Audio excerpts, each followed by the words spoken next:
आज हमारा क्लास है बायोलॉजी की। देखिए चैप्टर वो चल रहा था आपका फर्स्ट, उसका कंटिन्यू आगे करते हैं। कोशिका एक संरचनात्मक इकाई है, यानी स्ट्रक्चर यूनिट है।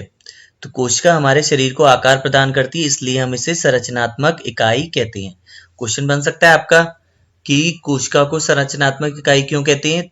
इसलिए कहते हैं क्योंकि वो हमारे शरीर को आकार प्रदान करती है। कोशिका एक क्रियात्मक इकाई है, ऐसा क्यों कहते हैं? क्योंकि वो हमारे शरीर की क्रियात्मक इकाई इसलिए है क्योंकि वो हमारे शरीर में जो भी एक्टिविटी होती है वो ही करती है, कोशिका द्वारा ही किए जाती है। कोशिका की खोज किसने की थी? रॉबर्ट हुक ने 1665 में, और रॉबर्ट ब्राउन ने 1831 में कोशिका के केंद्रक का पता लगाया था। केंद्रक का भी आप पढ़ेंगे आगे चल के, वो पता चल जाएगा, लेकिन आप इस चीज को नोट कर लीजिएगा। रॉबर्ट हुक, जब आप नोट्स बनाएंगे इसको देखकर तो इस पे अंडरलाइन कर लीजिएगा। खोज किसने की थी? रॉबर्ट हुक ने 1665 में। नेक्स्ट पेज पर आते हैं। कोशिका सिद्धांत मतलब सेल थ्योरी। तो सेल थ्योरी क्या है? उसने बोला कि सभी पेड़ पौधे जंतु किससे बने हुए? कोशिका से बने हुए हैं, ठीक है, और वे जीवन की मूलभूत इकाई हैं। सभी कोशिकाएं पूर्ववर्ती कोशिकाओं से बनती हैं, मतलब जो कोशिका मतलब पहली डेड हो जाती हैं उनसे फिर नई कोशिकाएं बनती चलती हैं। हमारे शरीर में हर समय नई कोशिकाएं बनती रहती हैं, सेल बनती रहती हैं। इस सिद्धांत को सर्वप्रथम दो वैज्ञानिक एम स्लीडन और तथा टी स्वान ने बताया था।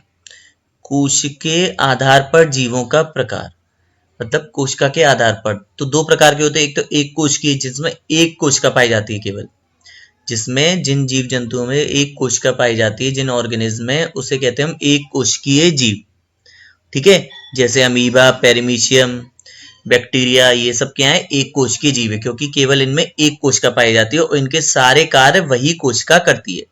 फिर इसके बाद है बहुकोशिकीय जीव। बहुकोशिकीय मतलब हो गया जिसमें बहुत सारी कोशिकाएं पाई जाती हैं, एक लार्ज नंबर ऑफ सेल्स पाई जाती हैं, ठीक है। तो वे सभी जीव जंतु जिनमें एक से अधिक मतलब इन्हें पाई जाती है उनको क्या कहते हैं हम? बहुकोशिकीय। जैसे कि वो कौन कौन से हो गए आपके? मनुष्य, पेड़ पौधे, ये सब क्या हो गए आपके? बहुकोशिकीय हो गए।